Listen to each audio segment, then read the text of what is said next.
পরে ভয় আর ধুকধুকানি তৈরি করে দেয় কে? বিশ্বনবী তাবুকের ময়দানে গেলেন।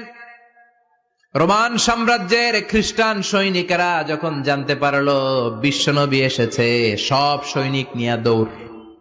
আইজো দৌড়, কাইলো দৌড়, কই যুদ্ধের দরকার নাই, সব দৌড়। কোন যুদ্ধ ছাড়াই বিশ্বনবী জিতে গিয়েছে। কোন সুবহানাল্লাহ। বিশ্বনবী আল্লাহ শুকরিয়া করলেন। হঠাৎ বিশ্বনবী দেখলেন আকাশের সূর্যের আলো ক্ষীণ হতে শুরু করেছে, কমতে শুরু করেছে। তিনি খেয়াল করে দেখলেন এর কারণ সাইয়েদনা জিব্রাইল বিশাল ফেরেশতাদের বহন নিয়ে পৃথিবীতে নেমে আসছেন। পড়েন সুবহানাল্লাহ।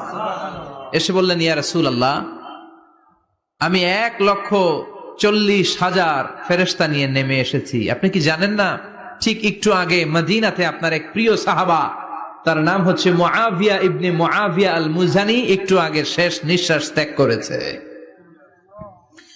বিশ্বনবী বললেন, ইন্না লিল্লাহি ওয়া ইন্না